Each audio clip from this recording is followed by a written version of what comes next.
Jagat media sosial di Kabupaten Minahasa Selatan, Provinsi Sulawesi Utara, dihebohkan dengan postingan sepasang lansia yang sudah 15 tahun lebih terbaring sakit tanpa perhatian lebih dari pemerintah setempat.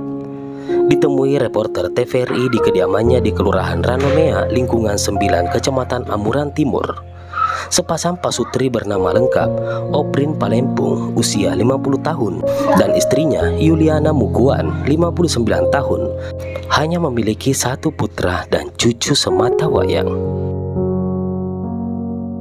Kondisi lansia pasutri ini sangat memprihatinkan.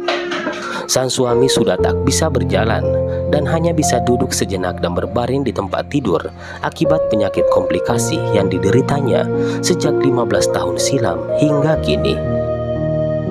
Bahkan menurut istrinya yang sudah 3 bulan belakangan ini terbaring di pembaringan akibat sakit asam lambung dan penyakit penyerta lainnya, ia mengatakan kartu BPJS Kesehatan yang diharapkan mampu meringankan rasa sakitnya sudah tak bisa digunakan lantaran ia tak mampu membayar iuran lagi. Sementara putra tunggalnya yang diharapkan mampu memenuhi ekonomi keluarga yang hanya bekerja serabutan sudah beberapa bulan belakangan ini tak mendapatkan pekerjaan.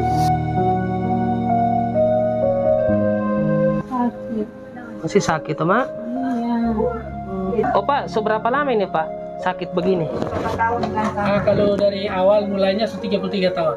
33 tahun? Iya. Tapi mulai tidak beraktivitas apa? Mulai dari tahun 2005. 2005 sampai sekarang? Sampai sekarang bisa lagi aktivitas. Anak berapa Pak? Cuma satu. Cuma satu? Iya. Maaf, anak kerja apa Pak? Ya enggak ada, cuma petani. Jadi hidup juga pas-pasan. Jadi mesti berusaha kasih untuk anak. Apa yang sakit Mak? Lambung. Selama ini Mak atau? Selama 3 bulan. Oma ada BPJS? Ada. Oh, ada yang masuk. Selama ada mati. Macet. Oh, semacet dong. Ya. Berarti selama ini Oma ndak ndak ke rumah sakit dong? Ada. Ada masuk rumah sakit cuma 3 hari sepulang. Ada dana. Nggak ada BPJS jadi mahal bayar. Nanti orang tanya di BPJS nih Mak, kalau aktif di BPJS Oma siap untuk dirawat di rumah sakit? Iya. Iya Mak. Udah siap. Nih baik-baik nih Mak. Iya.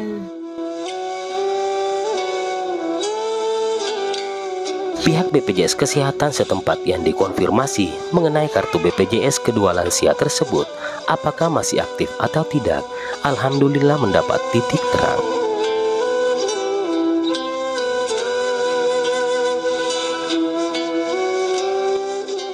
Apakah BPJS-nya masih aktif atau tidak, mengingat saat ini beliau cuma berada di rumah, tidak ada aktivitas sama sekali. Kalau informasi dari BPJS sendiri seperti apa Ibu? Silakan.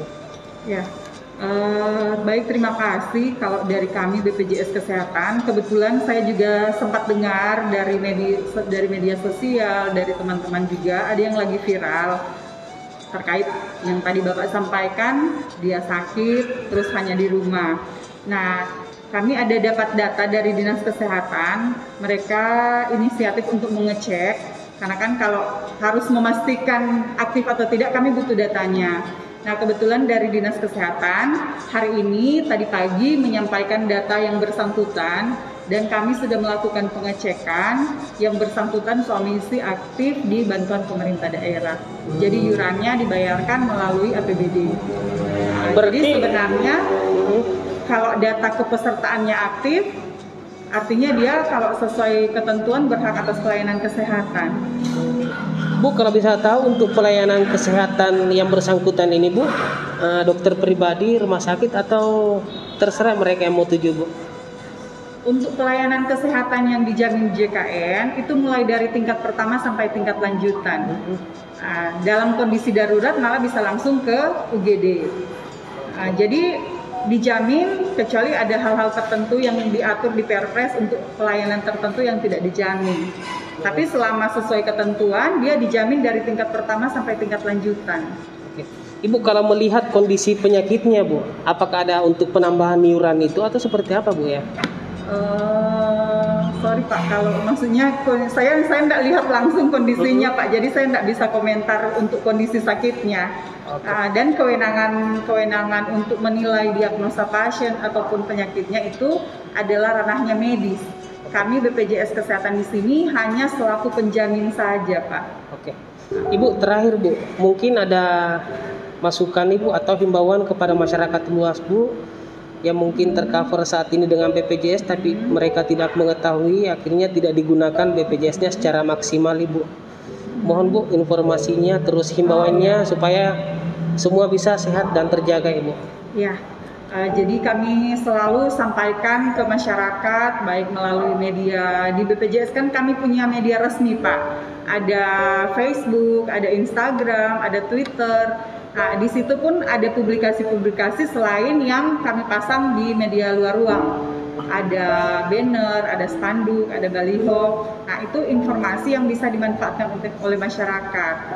Kalau ada yang butuh pertanyaan ataupun mau menyampaikan pengaduan, butuh informasi, kami ada care center 1500-400, itu bisa dihubungi 24 jam, 7 hari seminggu. Ataupun ada media lainnya kalau hanya untuk mengecek status kepesertaan by NIK, itu ada Cika, boleh di chat lewat WA, lewat Telegram, lewat Messenger. Ataupun yang mau hubungi ada Vika namanya, nanti boleh lihat di depan ada bannernya. Ataupun boleh install mobile JKN, di situ informasinya lebih lengkap. Jadi masyarakat yang mau mengetahui status kepesertaannya boleh mengakses beberapa layanan selain tatap muka tersebut. Karena kita tahu bersama, apalagi ini di era pandemi, memang sedapat mungkin kalau boleh tidak ada tatap muka. Makanya layanan lainnya kami alihkan ke non tatap muka, seperti media-media yang saya sampaikan tadi Pak. Ya, jadi boleh menghubungi kanal non tatap muka tersebut. Tidak harus datang ke kantor BPJS Kesehatan. Apalagi ada pelayanan terbatas hingga saat ini bukan khusus untuk Minahasa Selatan Bu ya. Mengingat ada pembatasan darurat, memang lebih dibatasi lagi dan prokes memang lebih diperketat Pak.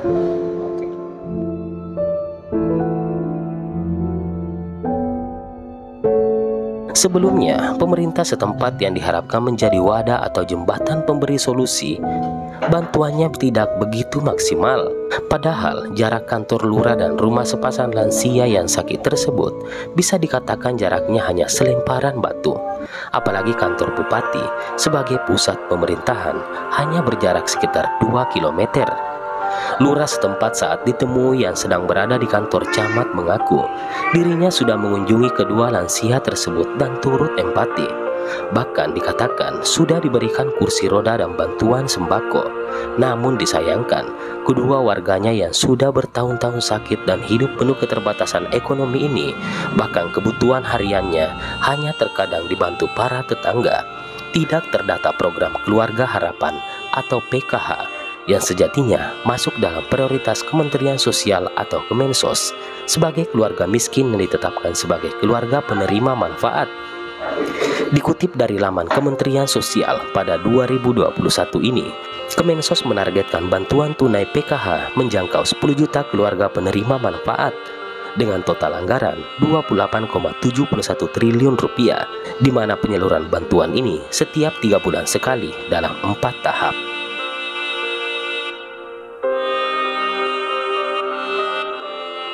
Ada salah satu warga Bapak, apakah ada koordinasi Pak dengan pihak kepala jaga atau kepala lingkungan sesuai instruksinya Bapak meminta untuk para warga pemerintah kelurahan maupun desa untuk melihat warganya jangan cuman berpatokan pada COVID Pak.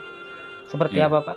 Ya, memang kemarin Wakil Ketua DPRD Kabupaten Selatan Bapak Polman Suryadi Tekmi berkunjung di Kelurahan Tamanea dan melihat satu masyarakat yang sakit, suami istri yang dijaga oleh cucu dan antusias dari Bapak Polman ini memberikan bantuan kepada keluarga Palimpun Mukuan.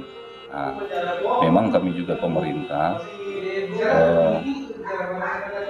sudah berusaha juga untuk membantu bagi keluarga yang sakit ini. Kami juga sudah memberikan kursi roda pada waktu pemerintahan.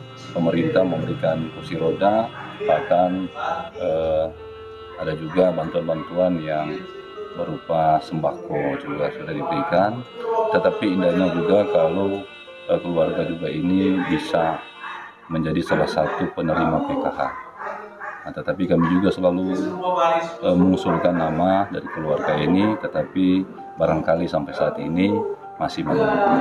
Tetap kami akan berusaha terus supaya keluarga ini, suami istri ini boleh menjadi bagian atau menjadi salah satu penerima bantuan juga khusus untuk pemerintah. Dan pemerintah sekarang, Bupati dan Wakil Bupati juga sudah berusaha untuk caranya untuk membantu keluarga ini.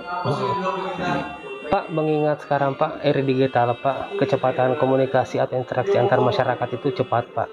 Mungkin ada himbauan kepada masyarakat karena belum tentu Pak pemerintah setempat ataupun pemerintah lainnya Pak bisa melihat keadaan warganya Pak.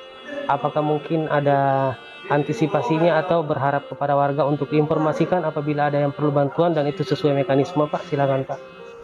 Jadi ini memang kalau masyarakat Kelurahan Ragumea, kalau persoalan tentang masalah bantuan atau melihat ada keluarga atau ada masyarakat yang kurang mampu, ini masyarakat saling bergotong royong. Nah, ini yang paling utama. Dan memang ada juga masyarakat yang karena kasihan mereka juga meminta bantuan lewat media sosial ya. Nah, sehingga banyak masyarakat atau pejabat barangkali yang tersentuh dalam hal ini, sehingga dari 2 hari ini antusias dari masyarakat bahkan pemerintah berbondong-bondong membantu keluarga ini. Pak, terima kasih Pak. Pernyataan saluran bantuan berupa kursi roda yang diakui lurah tersebut dibantah tegas kakek Orpin Palempung dan istrinya Yuliana Mukuan. Mereka mengaku hanya sembako dan bantuan lainnya, tidak ada bantuan kursi roda. Tempat duduk atau kursi roda? Enggak ada. Belum ada bantuan? Iya, belum ada. Selama ini belum ada, baru kemarin baru ada Bantuan dana? Bantuan dari instansi terkait, dinas sosial, dinas kesehatan, bahkan dari dewan yang turun langsung. Bapak harapan Pak dengan pemerintah Pak, dengan keadaan Bapak seperti ini, seperti apa Pak? Ya, bagaimana ya? Ya, karena dengan serba kekurangan khususnya pribadi keluarga itu ya untuk sementara ini belum berdaya, jadi ya siapa tahu ada pemerintah yang boleh mau membantu sampai kesejahteraan.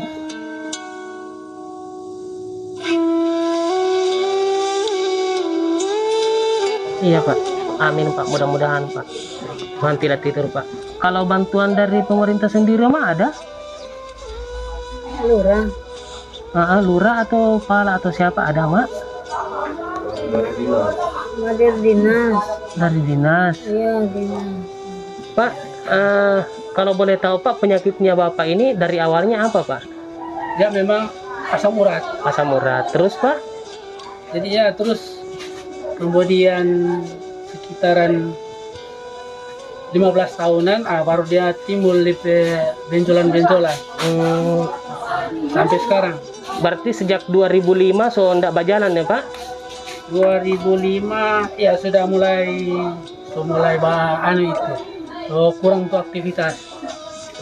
Berarti selama ini Pak, kalau keseharian makan, minum Pak, atau beli obat dari mana Pak uangnya Pak? Ya kan waktu istri masih sehat-sehat boleh mencari nafkah untuk suami istri. Kasihan Pak. Dan ada bantuan dari anak. Oh, anak kerja serabutan Pak ya? Iya. Sudah berkeluarga Pak? Iya. Tapi bukan tinggal di Ranum ya, tinggal di Maluku. Kalau Bapak nama siapa Pak? Obrin. Obrin Palempung. Kalau istri Pak? Yuliana Mukuan. Kalau Ibu Yuliana umur berapa sekarang Pak? 59. Kalau Bapak sendiri?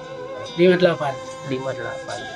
Pak ya, mudah-mudahan Pak ini bisa menjadi jembatan Pak ya. Mudah-mudahan Bapak bisa pulih dan bisa beraktivitas kembali Pak. Semoga sakit yang dialami kedua lansia ini secepatnya diangkat oleh Yang Maha Kuasa, agar cita-cita mulia untuk bekerja beraktivitas kembali mampu menunaikan niat mulianya, yakni ingin membiayai sekolah cucu satu-satunya ini hingga melihatnya sukses. Ada cucu Pak? Ada satu. Harapan Bapak untuk ke depan nantinya Pak? Kalau Ya. sehat Pak? Kalau sehat ya siapa tahu boleh membantu anak-anak cucu ada, dan supaya boleh menyekolahkan cucu itu. Tugas mulia Pak. Makasih banyak Pak. Iya.